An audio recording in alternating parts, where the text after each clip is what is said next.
Hello students, welcome to my YouTube channel RC mathematics classes. आज हम लोग एक टॉपिक डिस्कस करने वाले हैं जो बोर्ड के लिए काफ़ी इम्पॉर्टेंट टॉपिक है। लेकिन इस टॉपिक में मतलब ये टॉपिक जो है काफ़ी इंटरेस्टिंग टॉपिक है जिसका नाम है inverse trigonometric function. Inverse trigonometric function जो है इसका 90% पार्ट जो है वो बोर्ड से डिलीट कर दिया गया है, लेकिन 10% पार्ट है जो बोर्ड में अभी भी है। और आज हम लोग उसी से रिलेटेड हम लोग कुछ क्वेश्चंस करेंगे और कुछ थ्योरी पोर्शंस को भी हम लोग देखेंगे। इन्वर्स ट्रिग्नोमेट्रिक फंक्शंस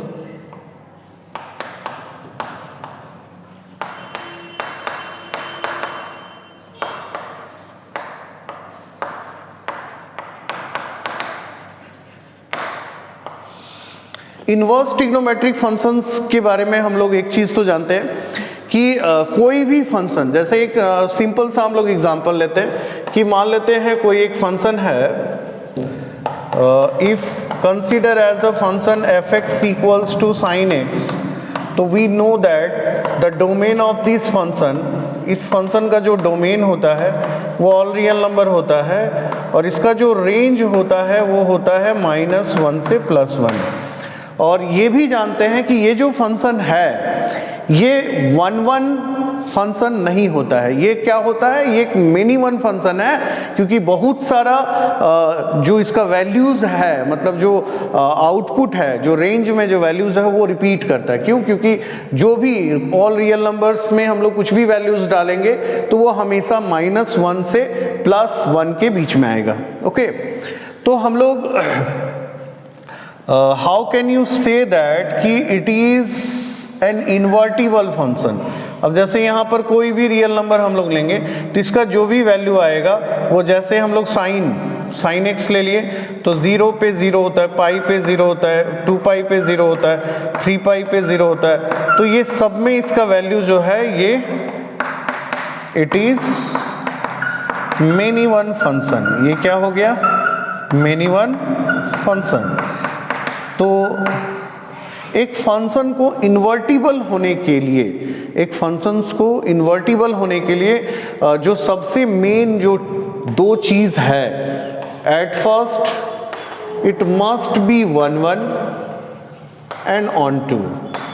एक फंक्शन को इन्वर्टिबल होने के लिए ये दो चीज़ होना बहुत ज़रूरी है, 1-1 एंड ऑन टू। ठीक है, अब 1-1 और ऑन टू होना क्यों ज़रूरी है, थोड़ा सा हम लोग थ्योरी पोर्शंस को अभी देख लेते हैं, उसके बाद प्रॉब्लम करेंगे तो ज़्यादा अच्छे तरीके से समझ में आएगा। 1-1 एंड ऑन टू में क्या होता है कि जैसे हम लोग एक सिंपल सा एग्जाम्पल ले रहे हैं कि यहाँ पर कुछ एलिमेंट्स हैं और यहाँ पर भी कुछ एलिमेंट है। ठीक है, तो 1-1 होने का कंडीशन क्या होता है? इस तरह से, मतलब एक फंक्शन को यदि 1-1 होना है तो उसका कंडीशन ये होता है कि सेट ए का जितना भी एलिमेंट है, सेट ए का जितना भी एलिमेंट है वो यूनिकली कनेक्टेड होगा सेट बी के साथ, लेकिन ये सिंगल एसोसिएशन होना चाहिए, मतलब एक प्री इमेज का एक इमेज। तो इसको हम लोग बोलेंगे 1-1 फंक्शन। ये क्या हो गया? 1-1 फंक्शन। बट ये जरूरी नहीं है इसका सारा एलिमेंट एसोसिएट हो, लेकिन इसका सारा एलिमेंट एसोसिएट हो ये जरूरी नहीं है टू बी अ फंक्शन। अब मान लेते हैं इसको इन्वर्ट कर दे रहे हैं। इन्वर्ट का मतलब जस्ट होता है उल्टा, मतलब ये ए है और ये बी है तो उल्टा कर दो, मतलब ये बी हो गया, ये ए हो गया, अब ये फंक्शन हो जाएगा एफ इनवर्स। तो अब हम लोग यहाँ का जो एलिमेंट है यहाँ लेते हैं 1 2 3 4 5, 1 2 3 4 5 और 1 2 3 4, 1 2 3 4। तो इस तरह से एसोसिएट करते हैं इसको इसके साथ, इसको इसके साथ, इसको इसके साथ। तो जब हम लोग एसोसिएट करते हैं तो यहाँ पर हम लोग क्या देखते हैं कि एक फंक्शन होने का जो सबसे मेन कंडीशन होता है कि every element of set A must be uniquely connected with the elements of set B. Set A का जितना भी एलिमेंट है वो सारे का सेट बी में एक यूनिकली कनेक्शन होना चाहिए, मतलब एक यूनिक एलिमेंट के साथ एसोसिएशन होना चाहिए। लेकिन ये जरूरी नहीं है कि सेट बी का सारा एलिमेंट का एसोसिएशन सेट ए में हो। अब हम अभी ये बताना चाह रहे हैं कि किसी भी फंक्शन को इन्वर्टिबल होने के लिए it must be necessary that कि ये 1 1 एंड ऑन टू हो। यदि 1 1 एंड ऑन टू नहीं है तो ये इन्वर्टिबल नहीं होगा। अब जैसे ये फंक्शन हम लोग ले लिए, यहाँ पर 4 एलिमेंट थे, यहाँ 5, उसको पलट दिए, यहाँ 5 हो गया, यहाँ 4 हो गया, तो यहाँ पर एक एलिमेंट बच गया। It is a function but it is not a function. मतलब क्या कि एक फंक्शन को इन्वर्टिबल होने के लिए it must B 1 1, it must B 1 1, it must B 1 1। ठीक है। अगेन यदि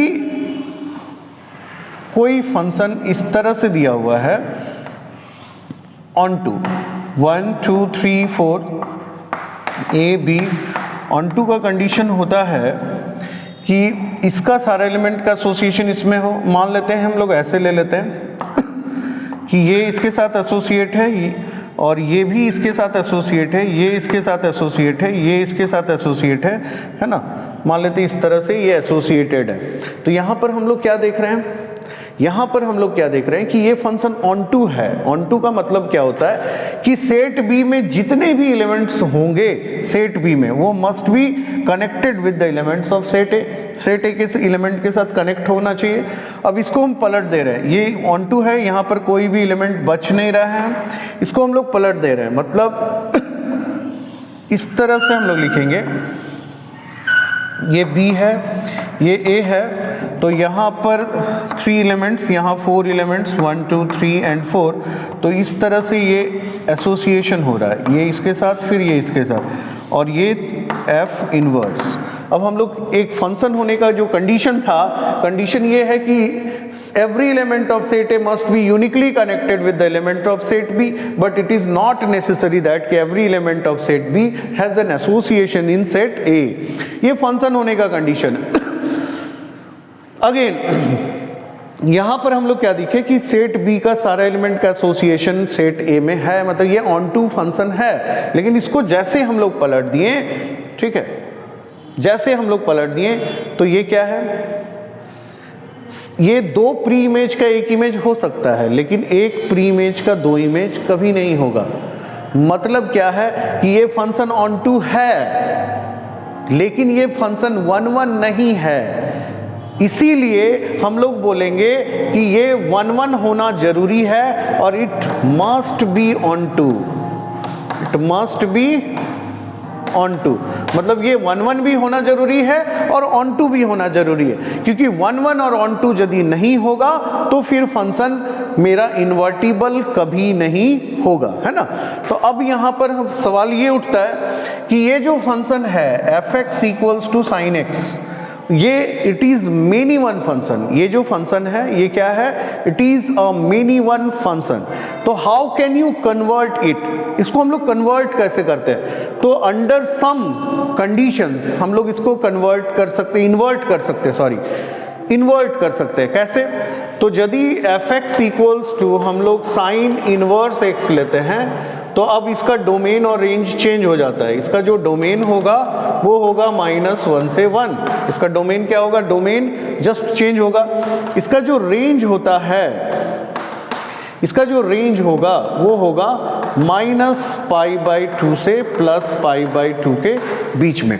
इसका जो रेंज होगा, मतलब इस रेंज में -π/2 से +π/2 के बीच में, मतलब इसको हम लोग इस तरह से भी देख सकते हैं कि -π/2 और +π/2 के बीच का जो ग्राफ है उसमें कहीं भी इसका वैल्यू रिपीट नहीं करेगा। हम लोग ऐसे भी देख सकते हैं, जैसे sin 0 0 ले लिए, sin 45 डिग्री 1/√2 ले लिए, sin 60 डिग्री 3/2 ले लिए, sin 90 डिग्री 1 ले लिए, उसके बाद sin -45 डिग्री तो -1/√2, -60 डिग्री।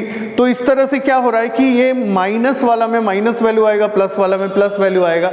और यदि इसका ग्राफ हम लोग देखेंगे तो 100% समझ में आएगा कि ये जो फंक्शन है ये इस पर्टिकुलर इंटरवल में, मतलब सीधा सा बात है कि जितना भी ट्रिग्नोमेट्रिक फंक्शंस है वो इंटायरली यदि हम लोग देखेंगे कि it is a many one function, but under some इसका जो रेंज है उस रेंज में ये 1 1 एंड ऑन टू फंक्शन होगा, मतलब it is invertible function under the range, मतलब इस रेंज में ये इन्वर्टिबल होगा। अब यहाँ पर हम लोग इन्वर्स ट्रिग्नोमेट्रिक फंक्शंस में कुछ यहाँ पर हम लोग लिखेंगे, जैसे ये फंक्शन हो गया, फंक्शंस के बाद यहाँ डोमेन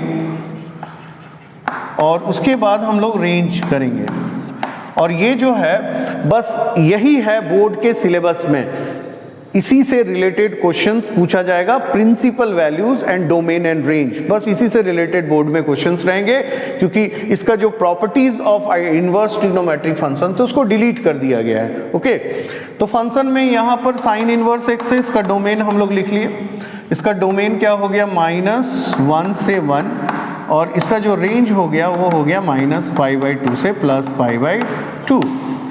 कॉस इनवर्स एक्स यदि हम लोग लेते हैं, इसका डोमेन होगा -1 से 1, और इसका जो रेंज होगा वो होगा 0 से π, इसको एकदम याद रखना है। tan इनवर्स एक्स जो है इसका जो डोमेन होगा ऑल रियल नंबर, और ये ओपन ब्रैकेट होता है 0 से π/2। यदि हम लोग कॉट इनवर्स एक्स लेते हैं तो ये भी ऑल रियल नंबर होगा, और यहाँ पर होता है ये 0 से π/2 है ना, 0 से tan इनवर्स एक्स का हो जाएगा -π/2 से +π/2 open bracket. Okay, open bracket cot inverse x का ऑल रियल नंबर, और ये होगा 0 से π, और इसमें π/2 को हटा देंगे हम लोग, या नहीं सॉरी 0 से π होगा इसका कॉट इनवर्स एक्स का 0 से π और ओपन ब्रैकेट, क्योंकि tan 0 0 होता है, कॉट 0 इन्फिनिटी, तो 0 को तो हम लोग इंक्लूड नहीं कर रहे हैं क्योंकि ओपन ब्रैकेट है। इसके बाद आते हैं हम लोग sec inverse x. Sec inverse x का डोमेन होता है -∞ -1 यूनियन, फिर होता है 1 से +∞। ओके, अब सेक ही जैसे कॉस का होता है 0 से π, तो इसका भी 0 से π होगा, लेकिन एक में ये नहीं होगा, तो क्या होगा π/2 पे, ये डिफाइंड नहीं होगा π/2 पे। अगेन यदि हम लोग कॉस एक इनवर्स एक्स लेते हैं तो ये होगा -∞ से -1, और फिर ये हो जाएगा 1 से +∞, और इसका जो रेंज होगा वो होगा -π/2 से +π/2, और इसमें 0 नहीं होगा। तो ये 6 इनवर्स ट्रिग्नोमेट्रिक फंक्शंस का जो डोमेन और रेंज है, इसको हम लोगों को याद रखना है, और इसी से रिलेटेड क्वेश्चंस पूछा जाएगा एग्जामिनेशन में। जैसे कुछ इससे रिलेटेड क्वेश्चंस हम लोग कुछ करते हैं, ठीक है।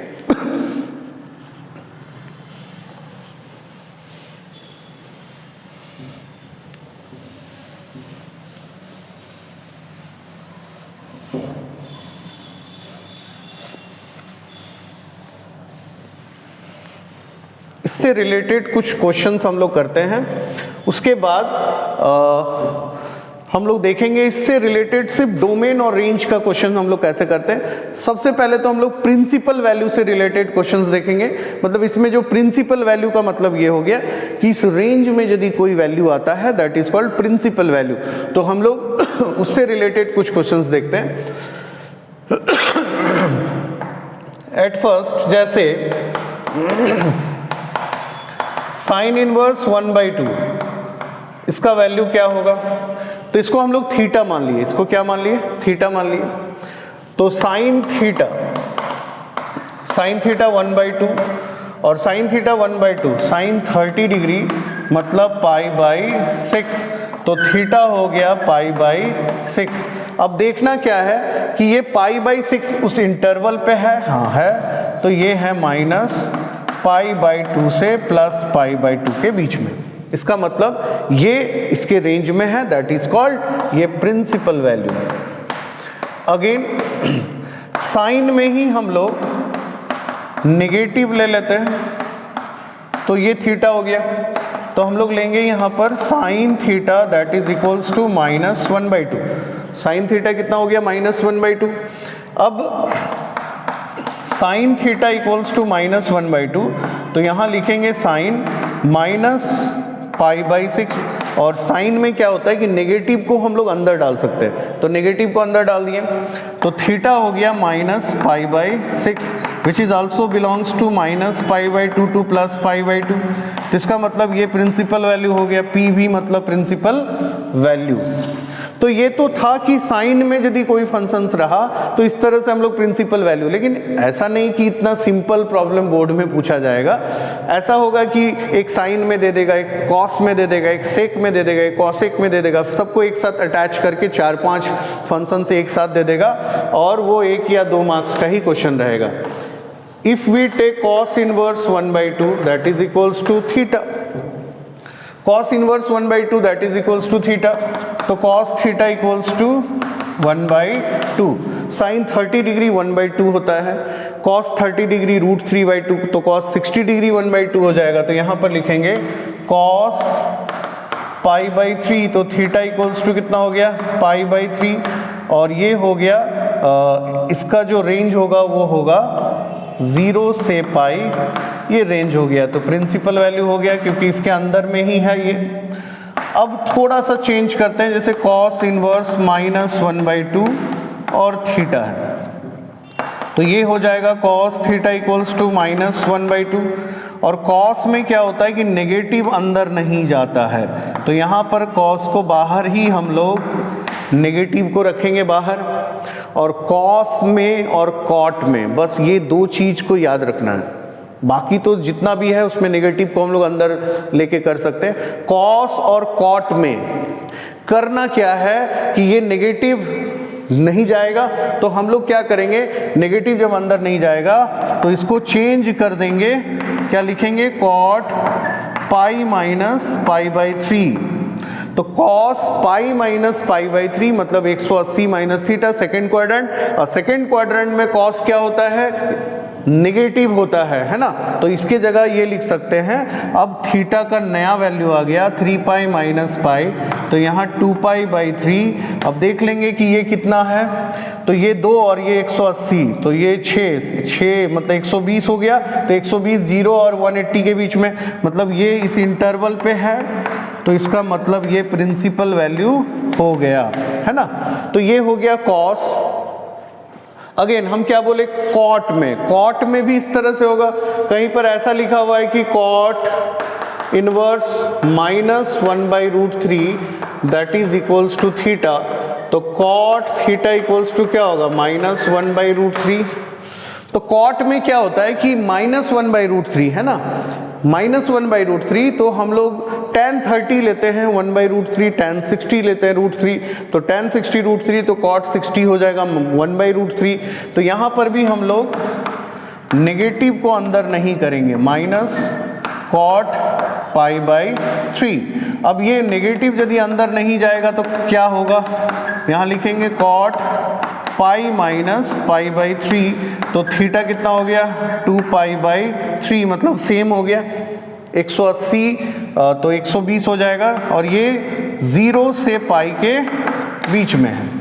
तो ये तो हम लोग देख लिए कि प्रिंसिपल वैल्यू कैसे निकालते हैं, और इस तरह का जो क्वेश्चन रहेगा, जो बोर्ड्स में क्वेश्चन 1 मार्क्स का या 2 मार्क्स का क्वेश्चन रहेगा, मतलब इवैल्यूएशन मान लेते कहीं ऐसा दिया हुआ है कि 2 sine inverse √3/2 + 4 sec inverse 2 + 5 cot inverse 1/√3, तो इवैल्यूएट इसको या तो नेगेटिव डाल देगा यहाँ पर, तो इसको इवैल्यूएट करना कुछ नहीं है, इसको अलग करेंगे, इसको अलग करेंगे, इसको अलग करेंगे, फिर तीनों को ऐड कर देंगे। ओके, तो ये एकदम हम लोग देख लिए कि प्रिंसिपल वैल्यू से रिलेटेड यदि बोर्ड्स में कोई भी क्वेश्चन रहेगा तो हम लोग इस तरह से अप्रोच करेंगे, और ये 6 को जो है वो दिमाग में एकदम रखना है, क्योंकि इसी 6 से ही हमारा क्वेश्चंस बनेगा प्रिंसिपल वैल्यू से रिलेटेड।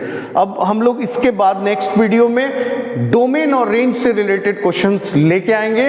Okay, thank you.